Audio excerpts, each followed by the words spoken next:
하나님께서 주시는 말씀 열왕기상 2장 26절로 35절까지 보겠습니다.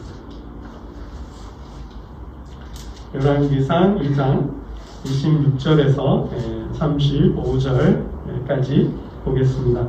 하나님의 말씀을 한 절씩 교독합니다. 왕이 제사장 아비아달에게 이르되 내 고향 아라도스로 가라. 너는 마땅히 죽을 자 이로되 내가 내 아버지 다윗 앞에서 주 여호와의 궤를 메었고 또 내 아버지가 모든 환난을 받을 때에 너도 환난을 받았은즉 내가 오늘 너를 죽이지 아니하노라 하고 아비아달을 쫓아내어 여호와의 제사장 직분을 파면하니 여호와께서 실로에서 엘리의 집에 드시어 말씀을 응하게 함이더라. 그 소문이 요압에게 들리매 그가 여호와의 장막으로 도망하여 제단불을 잡으니 이는 그가 다윗을 떠나 압살롬을 따르지 아니하였으나 아도니아를 따름이었더라. 어떤 사람이 솔로몬 왕에게 아뢰되 요압이 여호와의 장막으로 도망하여 제단 곁에 있나이다. 솔로몬이 여호야다의 아들 브나야를 보내니 너는 가서 그를 쳐라. 브나야가 여호와의 장막에 이르러 그에게 이르되 왕께서 나오라 하시느니라. 그가 대답하되 아니라 내가 여기서 죽겠노라.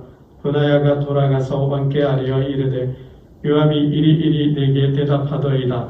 왕이 이르되 그의 말과 같이 하여 그를 죽여 묻으라. 요압이 까닭 없이 흘린 피를 나와 내 아버지의 집에서 내가 죄하리라. 여호와께서 요압의 피를 그의 머리로 돌려보내실 것은 그가 자기보다 의롭고 선한 두 사람을 쳤음이니 곧 이스라엘 군 사령관 네레의 아들 아브넬과 유다 군 사령관 예델의 아들 아마사를 칼로 죽였음이라.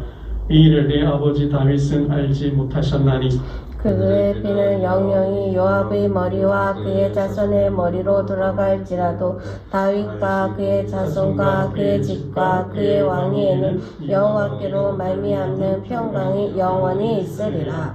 여호야다의 아들 브나야가 곧 올라가서 그를 쳐 죽이매 그가 광야에 있는 자기의 집에 매장되니라. 왕이 이에 여호야다의 아들 브나야를 요압을 대신하여 군 사령관으로 삼고 또 제사장 사독으로 아비아달을 대신하게 하니라. 아멘. 솔로몬이 아도니아를 제거하고 그 배후 세력인 아비아달과 요압까지 척결하는 내용입니다. 그러니까 아도니아가 다윗 왕의 후궁이었던, 다윗이 노년에 그죠? 늙음아까 때 몸이 차가웠다 그랬죠. 그래서 그를 다윗의 건강과 다윗의 그 몸을 건강을 지켜주기 위해 섬겼던 아비삭. 그러니까 아도니아가 다윗 왕의 첩이었던 아비삭을 요구를 했습니다. 그래서 아주 강교한 깨를 내어서 솔로몬의 어머니 밧세바를 이용하여서 청을 하죠. 거절하지 못하도록 밧세바를 통하여 그 요구를 하였다가 솔로몬이 안 거죠. 그 마음을 읽어낸 거죠. 아직 왕권의 미련이 있구나, 권력에 대한 욕심이 있구나 라는 것을 알고 아도니아를 제거했습니다. 그리고는 이제 차례차례로 그의 배후 세력이죠. 그를 지지했던 아도니아를 추종했던 사람들을 한 사람 한 사람 이제 제거하는 내용입니다. 먼저는 이제 아비아달을 내쫓죠. 내치는데 고향으로 돌아가라 합니다. 그래도 이제 목숨 하나 살려준 거죠. 아비아달은 그래도 정말 아버지 다윗과 함께 고생했고 또 그가 제사장이기에 목숨만은 그래도 살려주고 고향으로 돌아가나 합니다. 그러나 요압은 군인이라서 그랬는지 그의 목숨을 이제 취하하는데요. 요압을 제거하는데 왜 솔로몬은 이렇게 하는 걸까? 그죠? 왜 아도니아 한 사람으로 끝나지 않고 그의 추종 세력, 배후 세력까지 아비아달과 요압까지 이렇게 이제 다음 본문은 이제 시므이까지 제거를 하죠. 이렇게 자신의 정적들을 제거하는 걸까 이렇게 우리가 보고자 하는데요. 왜 그랬을까요? 꼭 이렇게까지 해야 될까요? 하는 생각을 해보게 되죠. 요압은 굉장히 요주의 인물이죠. 요압은 굉장히 요주의 인물입니다. 살려들기에는 굉장히 부담스러운 인물이라는 거예요. 왜요? 솔로몬이 너무 잘 알고 있죠. 요압은 권력을 위해서라면 무슨 일이든 하는 사람입니다. 권력을 위해서라면 무슨 일이든 하는 사람이에요. 솔로몬의 고백을 잠깐 보면 이제 소문을 들었죠. 아비아달을 내쫓았다. 고향으로 돌려보냈다. 쳤다는 소문을 듣고 바로 그냥 그 즉시로 이제 여호와의 장막으로 도망을 가는데요. 그를 분하야를 보내서 제거 죽이라 하죠. 그럼 왜 죽이라 하는가? 32절 말씀입니다. 32절. 31절, 32절을 함께 보겠습니다. 31절, 32절입니다. 시작. 왕이 이르되 그의 말과 같이 하여 그를 죽여 묻으라. 요압이 까닭없이 흘린 피를 나와 내 아버지의 집에서 내가 제하리라. 여호와께서 요압의 피를 그의 머리로 돌려보내실 것은 그가 자기보다 의롭고 선한 두 사람을 쳤으니 곧 이스라엘 군사령관 넬의 아들 아브넬과 유다 군사령관 예델의 아들 아마사를 칼로 죽였습니다. 이 일을 내 아버지 다윗은 알지 못하셨나니. 그랬습니다. 그러니까 요압이 굉장히 무서운 사람이에요. 살려두기에는 정치적으로 또 솔로몬에게 큰 위협적인 존재가 되는 거죠. 그러니까 왜 요압이 이러한 솔로몬에게 큰 부담을 주는 사람인가? 그는 권력을 위해서라면 무슨 일이든 하는 사람. 자신의 권력을 위해서 두 사람이나 죽였죠. 아주 결정적인 순간에. 다윗에게는 좋은 호기였지만 그러한 분위기 산통을 깨는 사람이 요압이었던 거예요. 까닭 없이 피를 흘렸다 그랬죠. 까닭 없이 피를 흘렸어요. 그 피가 누구예요? 32절에 보면 선한 두 사람을 쳤다 그러는데 이스라엘의 군사령관 넬의 아들 아브넬. 이 사람은 누구예요? 사울의 군대 장관이죠. 사울 왕의 사령관이었어요. 국방부 장관인 거죠. 그 사람을 죽였어요. 그러니까 다윗이 헤브론으로 돌아와서 망명 중에서 헤브론으로 돌아와서 왕이 됐어요. 그죠? 그리고 한 7년 동안 이 사울 이스보셋과 그러니까 사울과 아브넬과 이렇게 싸우게 되잖아요. 그때 북쪽에서 그러니까 아브넬과 사울 왕의 아들 이스보셋이 갈등 관계를 했죠. 그러니까 아브넬이 사울 왕의 아내를 후첩을 건드림으로 이거를 알고 그 아들이 뭐라 그런 거죠. 그래서 그를 다윗에게 이제 투항하잖아요. 그래서 다윗을 만나고 갔다가 돌아가는 길에 요압이 이 사실을 알고 어떻게 해요? 쫓아가서 이 아브넬을 죽였어요. 그러니까 다윗이 얼마나 애도를 해요? 시까지 지어서 그래서 자신은 이 피와 무관하다라는 것을 증명해 보이죠. 슬피 애도를 하는 모습을 보이는데 이걸 말하는 거죠. 요압은 자신의 동생에 대한 복수라 그랬어요. 그러니까 이 아브넬이 동생 아사엘을 죽였잖아요. 추격하는 가운데 쫓지 말라 그래서 쫓아갔다가 그죠? 그를 이제 죽이게 되는데 이 동생에 대한 원한 복수라고 말을 하지만 그 이면에는 뭐예요? 이제 통일왕국이 되면 누가 국방부 장관이 되어야 돼요? 누가 사령관이 되어야 돼요? 누가 1인자가 되어야 돼요? 내가 되어야 되는 거죠. 내가 되어야 돼요. 단순히 명분은 동생에 대한 복수있지만 그 마음에는 뭐예요? 권력욕이 있다라는 거예요. 아무래도 다윗이 본이 그 자리를 누구한테 줄 것 같아요? 통합과 통일과 화해와 화목의 차원에서 아브넬에게 줄 것 같거든요. 그러니까 어떻게 해요? 죽인 거예요. 그럼 다윗하고 상의도 하지 않고 단순히 그냥 자신의 생각과 계획대로 그냥 즐겨버린 거예요.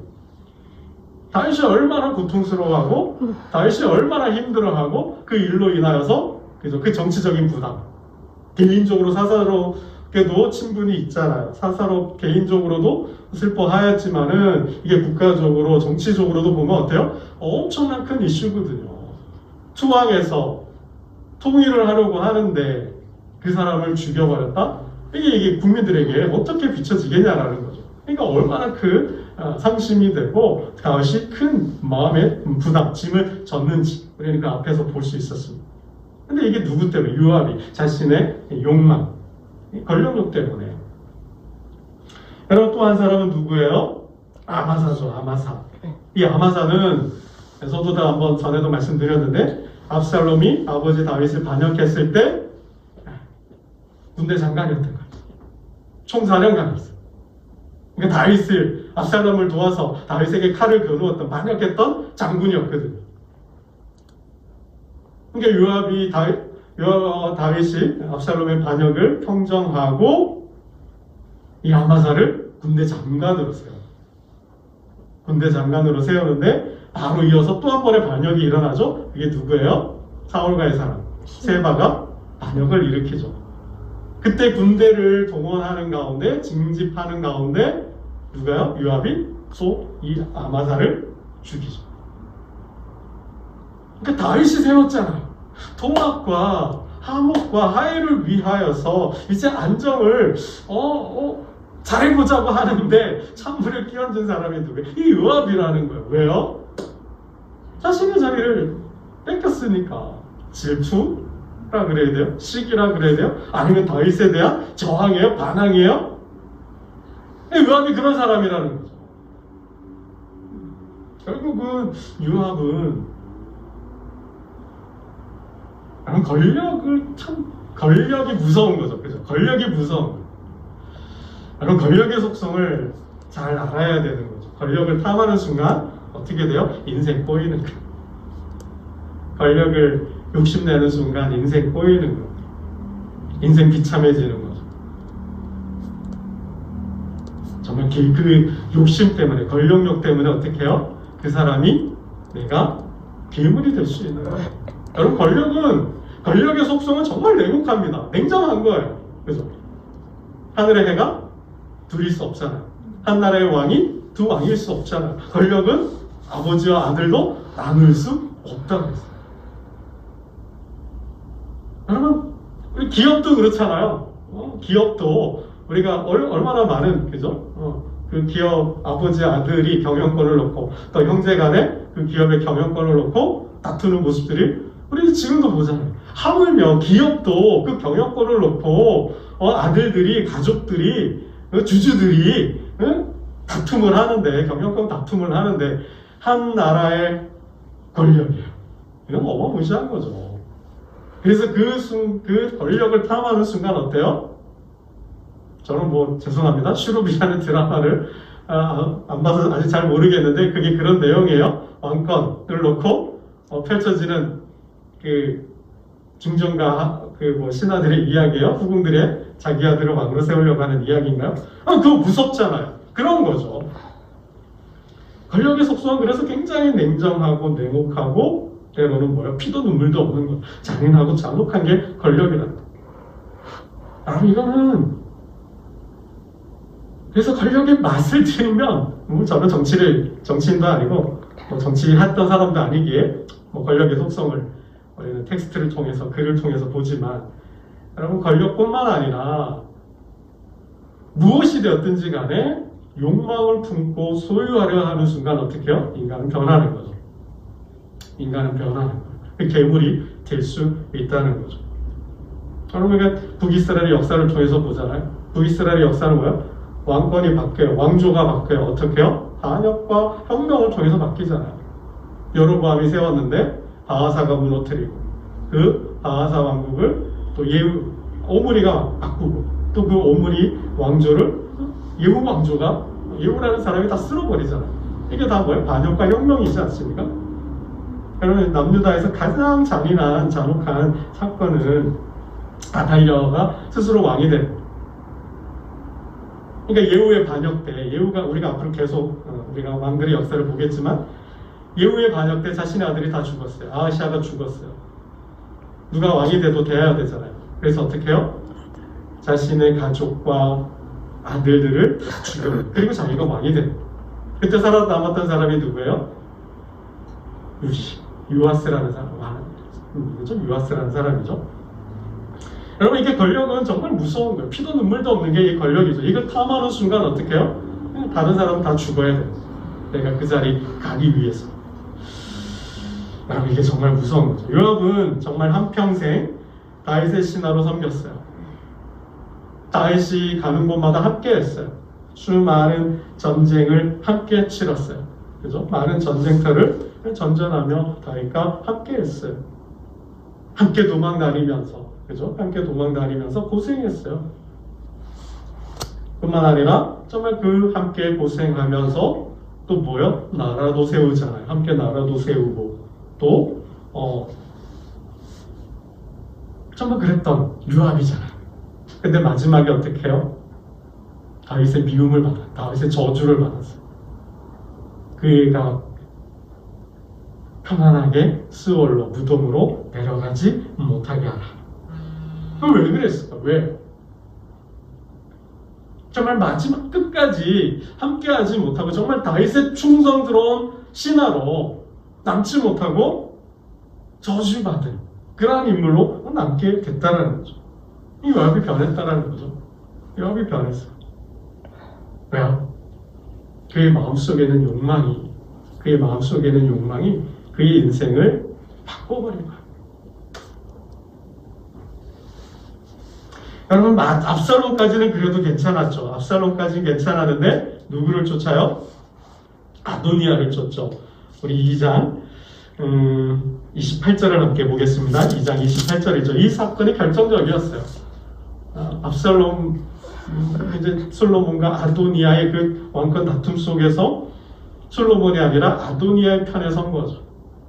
이것이 그의 마음을 들여다보는 결정적인 사건이 되는 거예요. 우리 28절을 함께 보겠습니다. 28절입니다. 시작. 그 소문이 요압에게 들리니 그가 여호와의 장막으로 도망하여 제단불을 잡으니 이는 그가 다윗을 떠나 압살롬을 따르지 아니하였으나 아도니아를 따랐음이더라.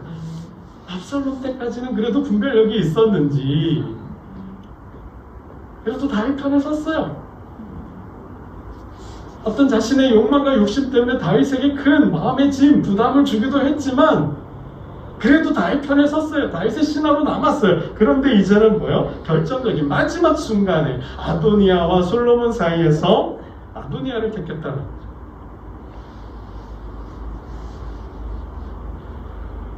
이게 결정적인 사건이죠. 하나님은 어디에 가 있어요? 다윗의 마음은 어디에 가 있어요? 아도니아가 아니잖아요. 다윗의 마음은 솔로몬이었어요. 하나님은 솔로몬에게 가 있는 거예요. 솔로몬이 왕이 되면 어떻게 해요? 자신의 자리가 없어져요. 아도니아는 요압은 알았던 것 같아요. 그래서 아도니아 편에 서고 아도니아를 통해서 자신의 권력을 끝까지 유지하려고 했던 것 같아요. 그럼 권력은 무서운 거죠. 어떤 욕망은 그래서 다 무언가를 탐한다는 것, 무언가를 얻으려고 한다는 건 정말 무서운 일인지도 모르겠어요. 그럼 결국 요압은 아도니아를 추종했다. 결국 분하의 손에 솔로몬이 보낸 분하의 손에 죽게 됩니다. 여러분, 우리가 그의 죽음을 볼 때 여러분 어떤 생각이 드시는지 모르겠어요. 우리는 요압의 죽음을 볼 때 인생 무상을 느끼지 않을 수 없습니다. 인생 무상한 거예요. 건불 10년이라 하지 않습니다. 건불 10년, 권력이 뭐예요? 10년? 못 간다는 거죠. 이젠 권력이 뭐예요? 5년이잖아요. 5년. 5년도 못 가잖아요. 5년도 통치를 잘해야 5년 가지. 그죠? 아니면 그 중간에 탄핵을 당할 수도 있잖아요. 우린 그런 역사를 보았지 않습니까? 그럼 그게 권력이에요. 권력, 인생 무상이라는 게, 권력 무상이라는 게 그거죠. 권력, 힘 있을 때나 권력이지. 그 권력에서 내려오는 순간, 그 권력이 손에서 떠나는 순간, 여러분, 감옥 갈지 어떻게 알아요? 전직 대통령들이 다 그랬잖아요. 비참한 최후를 맞이했잖아요. 권력이 정말 무서운 거죠. 여러분, 그래서 그랬나요? 전도서는 이렇게 말씀하죠. 전도자가 이르되 헛되고 헛되며 헛되고 헛되니 모든 것이 헛되도다. 해 아래에서 수고하는 모든 수고가 사람에게 무엇이 유익한가? 이게 전도서의 시작이잖아요. 왜 인생이 허무한지, 왜 인생이 무상한지를 이야기하고 있는 게 솔로몬의 전도서 아닙니까? 이게 뭐예요? 인생 마지막 노년에, 그죠? 솔로몬이 썼다라는 거죠. 결국 사람의 모든 수고가 뭐예요? 헛되다라는, 사람의 모든 수고가 헛되다라는. 그러나 그 헛된 삶, 허무한 인생에서 의미가 있다면 어떤 인생이요? 말씀으로 건져 올린 삶만 남는다라는 거죠. 말씀으로 건져 올린 삶, 말씀으로 살아낸 삶만 남는다라는 거예요. 여러분, 그래서 이 전도서는 인생의 지혜를 얻으라는 거예요. 인생의 지혜를 얻어서 인생을 통찰하고 인생을 성찰해서 어떻게 살 것인가 고민하고, 그리고 그 삶의 인생을 통해서 얻은 지혜로 살라는 거죠. 그게 현명하고 그게 지혜로운 거예요. 그럴 때 인생이 즐겁고 행복하고 보람있고 가치 있다라는 거예요. 인생은 항상 똑같지 않다라는 거. 인생은 유한하다는 거죠. 인생은 무한하지 않아, 영원하지 않아. 인생은 유한해. 왜요? 그게 실존이에요. 인간의 실존이죠. 죽음이 가까이 와 있다라는 거죠. 그래서 어디를 가요? 잔치집에를 가요? 아니면 초상집에 가요? 초상집에 많이 가라는 거죠.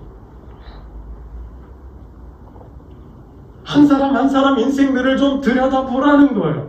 우리의 인생을 좀 들여다보라는 것이죠. 그래서 우리가 어떻게 살아야 하는지, 그리고 그 얻은 지혜로 살라라는 거예요. 그럼 결국 뭐예요? 자기를 기쁘게, 자기를 즐겁게, 자기를 행복하게? 아니죠. 내가 아닌 타자, 다른 사람을 기쁘게 하는 거예요. 특히 더 나아가서 누구요? 하나님. 그래서 내 인생이 왜 이렇게 공고하냐? 청년회 때 공고한 날이 이르기 전에 뭐해요? 창조주 하나님을 기억하라. 아무 낙이 없다, 재미가 없다 말하기 전에 뭐예요? 하나님 창조주를 기억하라는 거죠. 그 하나님 어때요? 선악간에 분별한다 그랬어요. 그래서 내 인생이 나의 것이라고 내 멋대로 내 마음대로 사는 것이 인생이 아니라 어떻게 살아요? 하나님이 기뻐하는 삶. 그 하나님이 기뻐하는 삶을 살 때, 즉 말씀으로 내 삶을 살 때, 말씀으로 내 인생을 건져 올릴 때 그 인생만이, 그 삶만이 남는다라는 것이죠. 아멘. 여러분, 우리는 다윗의 죽음과 아도니아의 죽음과 요압의 죽음, 그리고 시므의 죽음을 봅니다. 여러분, 죽음이라고 다 똑같은 죽음이 아니라는 거예요. 삶이라고 다 똑같은 삶이 아니라는 거죠. 똑같은 거예요. 죽음이라도 다 똑같은 죽음이 아니라는 거예요. 여러분, 예수님께서 말씀하셨던 미랄 비유로 본다면, 하나의 미랄 땅에 떨어져 죽는다면 어떻게 해요? 많은 열매를 맺어요. 그러나 죽지 않는다면 열매가 없는 거죠. 내가 죽어서 많은 열매를 맺는 죽음이 있는가 하면, 내가 죽어서 오히려 고통과 아픔과 상처와 눈물을 남기는 죽음도 있다라는 거예요. 여러분, 그래서 죽음이 끝이 아니라 그랬죠? 죽음은 삶을 남긴다 그랬어요. 그 삶이 우리 가정과 가문과 후손들을 살릴 수도 있어요. 그 삶이 뭐예요? 여러분, 다윗이 왜 축복된 인생인가요? 왜 하나님께 영광받은 인생인가요? 다윗의 삶을 통해서 누가? 메시아가 오잖아요. 그의 인생을 통해서 이스라엘은 다윗의 나라를, 하나님 나라를 꿈꾸잖아요. 메시아가 오고 메시아의 나라가 세워지잖아요. 그의 삶을 통해서. 그의 후대의 왕들이 선왕이냐 악한 왕이냐 성군이냐 폭군이냐가 누가 결정해? 다윗이 결정하는 거예요. 그의 삶이 모범이었으니까.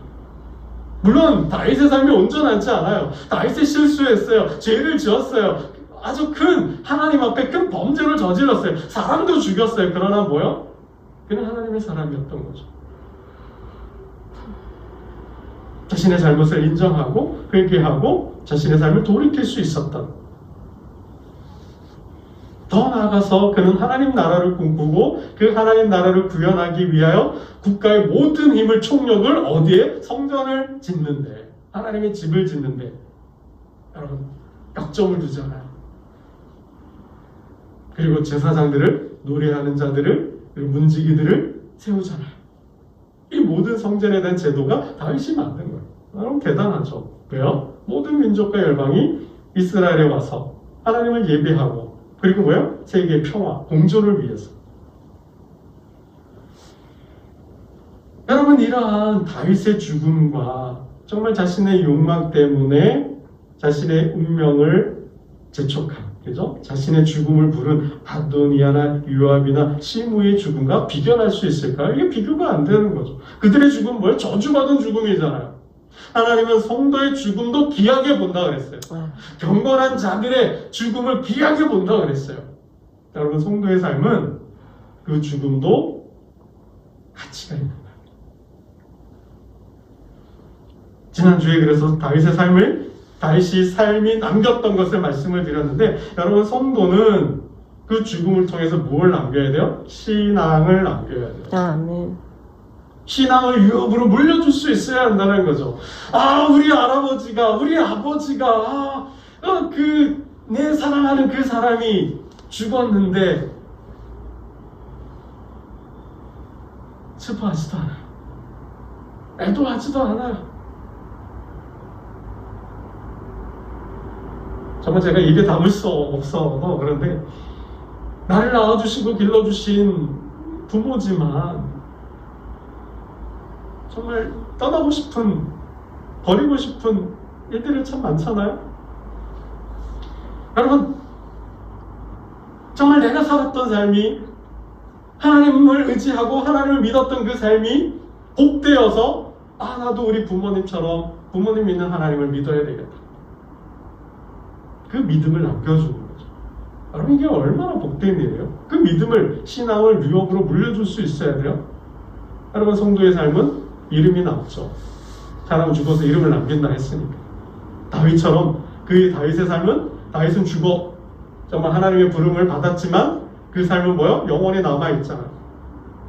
그 삶이 후대 왕들의 본이 되고 그 다윗을 추종하여서 다윗의 삶을 살아낼 때에 하나님은 그 왕권과 그의 나라를 견고히 세웠을 뿐만 아니라 그의 나라를 통해서, 그 역사를 통해 하나님의 아들 메시아가 왔고, 그가 통치했던 나라는 모든 국민들의, 백성들의 이상적인 국가가 되어서 그 다윗의 나라를 꿈꾸고 그 나라를 세우려고 했잖아요. 그게 메시아의 나라였고 하나님의 나라잖아요. 여러분 이거죠. 이러한 삶과 자신의 욕망에 미혹돼서 노예가 되어서 그 권력을 탐하다 참수를 당하고 하나님께 버림받는 저주의 이름으로 남는 인생과는 이게 대조가 될 수밖에 없는 거죠. 여러분 말씀을 읽겠습니다. 아비아달에게 준 말씀인데요. 우리 27절 말씀을 읽고 말씀을 맺겠습니다. 27절입니다. 함께 봅니다. 시작. 아비아달을 쫓아내어 여호와의 제사장 직분을 파멸하니 여호와께서 실로에서 엘리의 집에 대하여 하신 말씀을 응하게 함이더라. 하나님의 말씀은 응한다라는 거예요. 하나님의 말씀은 응한다라는 겁니다. 하나님의 말씀은 능치 못함이 없다 그랬어요. 하나님의 말씀은 하나님의 말씀은 못하실 일이 없다 그랬어요. 하나님의 말씀은 하나님은 말씀을 시건치 않는다 그랬어요. 시건이 뭐예요? 말씀을 내뱉은 말 다시 먹는 거죠. 주워 담는 거죠. 거둬들이는 거죠. 하나님은 시건치 않으신다 그랬어요. 하나님의 말씀은 살아서 운동한다 그랬죠. 살아서 역사한다 그랬어요. 그럼 그 하나님의 말씀은 영혼을 소생한다 그랬어요. 그 하나님의 말씀이 그래서 생명이 되고 지혜가 되고 능력이 된다 그랬습니다. 여러분 그 하나님의 말씀이 오늘 저와 여러분의 삶 속에서 살아 역사하여서 결국 우리의 삶이 하나님을 추종하고 따를 때, 하나님의 말씀대로 살 때 뭐예요? 그 영광이, 은혜가, 복이 드러나게 됩니다. 다윗처럼, 다윗이 아들 솔로몬에게 남겼던 그 유언처럼 너는 내 평생에 하나님의 말씀을 준행하여 좌로나 우로나 치우치지 않는 그 삶을 사심으로 가정과 일터와 교회를 든든히 세우는 축복의 말씀의 사람 되시기를, 인생 되기를 주님의 이름으로 축원합니다. 기도드리겠습니다. 하나님 아버지, 죽음이 다 같은 죽음이 아님을 보았습니다. 다윗처럼 말씀으로 건져 올린 삶이 왕권과 나라와 후손들을 지키고 보존하였고, 그러나 욕망에 욕심이 되어 욕망을 따랐던 인생은 저주받은 인생으로 남았음을 보게 됩니다.